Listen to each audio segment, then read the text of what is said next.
প্রিয় দর্শক শ্রোতা, আসসালামু আলাইকুম এবং অফুরন্ত শুভকামনা সবার জন্য। আমি এই এপিসোডে কথা বলছি জামায়াত নেতা ডক্টর শফিকুল ইসলাম মাসুদ সম্পর্কে। প্রিয় দর্শক শ্রোতা, আমি শুরুতেই সবাইকে অনুরোধ করছি পুরো বক্তব্যটি না শুনে দয়া করে রিয়্যাক্ট করবেন না। বিশেষভাবে অনুরোধ করছি আমার পুরো বক্তব্যটি শুনবেন, তারপর আপনাদের কোনো কমেন্টস বা রিয়াকশন থাকলে সেটি দেবেন। You are most welcome to do that, কিন্তু বক্তব্য না শুনে না। তো শুরু করছি।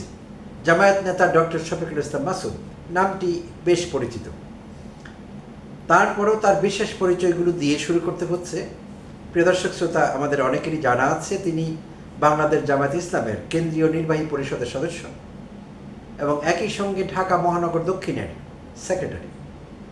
এর বাইরেও পটুয়াখালী ২ আসন, যেটি বাউফল এলাকা নামে পরিচিত, বাউফল উপজেলা, সেখান থেকে নির্বাচিত একজন সংসদ সদস্য। Excuse me. ত্রয়োদশ জাতীয় সংসদ নির্বাচনে পটুয়াখালী ২ আসন বা বাউফল থেকে নির্বাচিত সংসদ সদস্য। তো আমি তাকে এমপি মাসুদ বলে সম্বোধন করব, তার নামটি বারবার বলতে সময় লাগবে, তাই আমি এমপি মাসুদ বলে সম্বোধন করব। তো এমপি মাসুদ সম্প্রতি একটি মানবহিতৈষী কাজ করেছেন, চমৎকার একটি কাজ, যেটির প্রশংসা করবার ভাষা আসলে আমার জানা নেই। আমি আপ্লুত হয়েছি, মুগ্ধ হয়েছি এবং ভীষণ খুশি হয়েছি তার উপর, ডক্টর শফিকুল ইসলাম মাসুদ।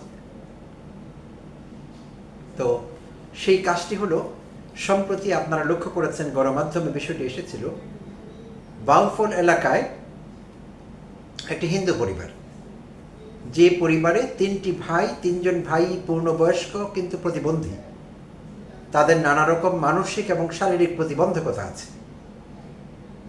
তো সেই ৩ ভাই হলেন রিপন দাস, সাধু দাস এবং নিধু দাস। এই ৩ ভাইয়ের মা মারা গেছেন সম্প্রতি, যেই মা কিনা এই প্রতিবন্ধী সন্তানদের আগলে রাখতেন। তো তাতে করে এরা অসহায় হয়ে পড়েন। এদের দৈনন্দিন খাবার গ্রহণ, খাবার জোগাড় করা, জীবনযাপন সব কিছু থমকে যায়, হুমকির মুখে পড়ে। আর এই মানবিক বিষয়টি, স্পর্শকাতর বিষয়টি গণমাধ্যমে আসে। তো সঙ্গে সঙ্গে এমপি মাসুদের নজরে আসে বিষয়টি, আর তিনি স্থানীয় গণ্যমান্য ব্যক্তিদের সঙ্গে কথা বলেন, যাদের মধ্যে অন্তর্ভুক্ত ছিলেন হিন্দু সম্প্রদায়ের নেতৃস্থানীয়রা। তাদের সঙ্গে কথা বলে এই ৩ ভাইয়ের বিষয়ে এমপি মাসুদ কিছু কার্যক্রম গ্রহণ করেন, মানবতাবাদী কার্যক্রম। আর এর মধ্যে রয়েছে তিনি তার সংসদ সদস্য হিসাবে প্রাপ্ত মাসিক ভাতা, ১ মাসের ভাতা তিনি ৩ ভাইয়ের জন্য মঞ্জুর করেন। এবং শুধু তাই না, তাদের বাসস্থান পুনর্নির্মাণ এবং তাদের খাদ্য যাতে নিশ্চিত হয়, প্রতিদিনকার খাদ্য যাতে তারা ঠিকমতো পান, এই সব বিষয়ে উদ্যোগ নেন এমপি মাসুদ। তো এইটি দেশের লাখো কোটি মানুষের প্রাণ স্পর্শ করেছে। আমি আপ্লুত, আগেই বলেছি। এটি চমৎকার মানবিক কাজ। তো চাইলে তিনি নাও করতে পারতেন, কিন্তু তিনি করেছেন। এবং জামায়াত ইসলাম সম্পর্কে যারা জামায়াত হেইটার্স যারা আছেন তাদের বলছি, তারা সবসময় একটি বয়ান দাঁড় করাবার চেষ্টা করেন যে জামায়াত ইসলাম যদি কখনো ক্ষমতায় যায় বা জামায়াতের যে রাজনীতি, সেই রাজনীতিতে সংখ্যালঘুদের কোনো জায়গা নেই, বিশেষভাবে তারা হিন্দু বিদ্বেষী। আমি মনে করি এমপি মাসুদ সেইটি ডিসপ্রুভ করেছেন। সেই দীর্ঘদিনের সেই আলাপ, সেই ন্যারেটিভ তিনি প্রত্যাখ্যান করেছেন এবং অপ্রমাণ করেছেন, তাদের মিথ্যে প্রমাণ করেছেন যারা এই বয়ানটি তৈরি করেছে যে জামায়াত ইসলাম মানে হিন্দু বিদ্বেষী, হিন্দু বিধ্বংসী এবং হিন্দুদের ধ্বংসকারী বা সংখ্যালঘু সম্প্রদায়ের বিশাল শত্রু। তো তাদের সেই বয়ানটি একেবারেই তিনি খারিজ করে দিয়েছেন। তার এই মানবিক সিদ্ধান্ত সেই বয়ানটিকে চ্যালেঞ্জ করেছে, এতে কোনো সন্দেহ নেই।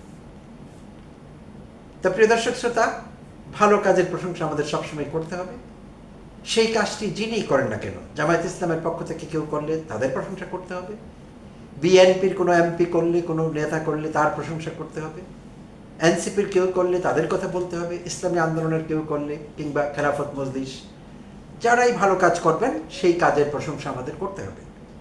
মানুষ হিসেবে এটি আমাদের মানবিক এবং নৈতিক দায়িত্ব।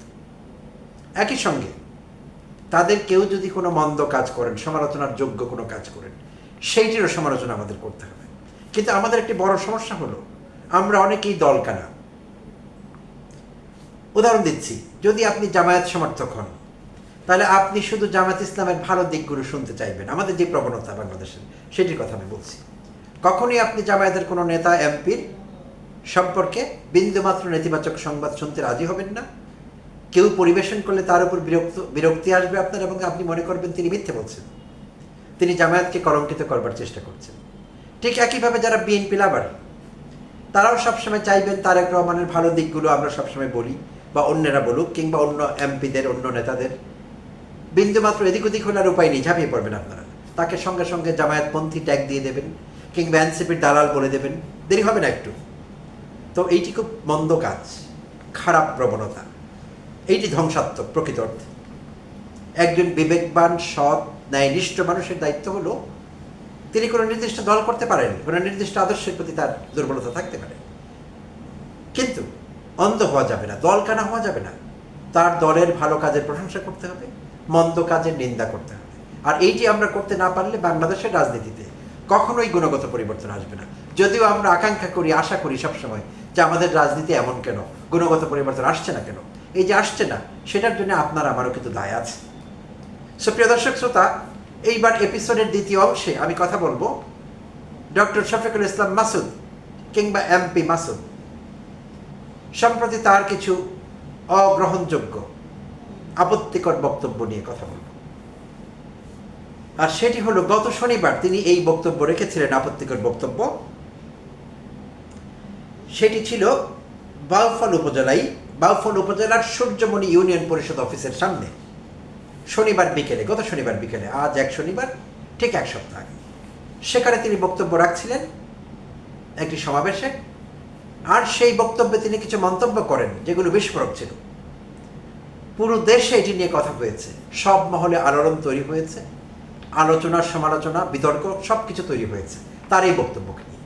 কারণ তার এই বক্তব্য জামায়াত যেই ধরনের রাজনীতি করে, জামায়াত যেই রাজনীতির পক্ষে কথা বলে, যেই ভাবাদর্শ নিয়ে তারা কাজ করেন, তার সঙ্গে মিলছে না, মেলেনি, একেবারেই না। সেই জন্যে বিতর্ক এবং সমালোচনা তৈরি হয়েছে।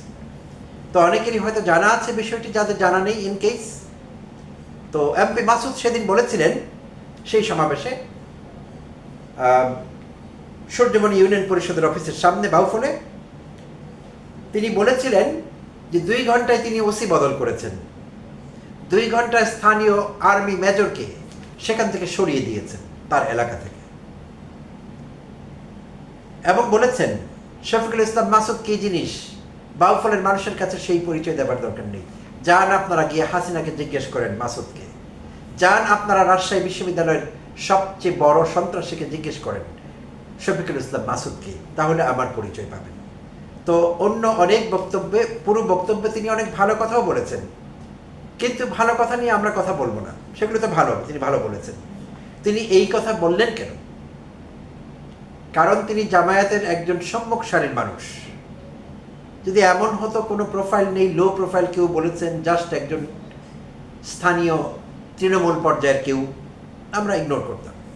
কিন্তু শফিকুল ইসলাম মাসুদের মতো একজন লোক, যিনি জামায়াতের কেন্দ্রীয় কর্ম পরিষদের সদস্য এবং ঢাকা মহানগর দক্ষিণের সেক্রেটারি এবং একজন সংসদ সদস্য, একজন দায়িত্বশীল মানুষ হয়ে তিনি এই বক্তব্য রাখতে পারেন না। তার বক্তব্যটি সার্বিকভাবে আপত্তিকর, অগ্রহণযোগ্য এবং দলের ভাবমূর্তির জন্য ক্ষতিকারক বলে মনে করছি।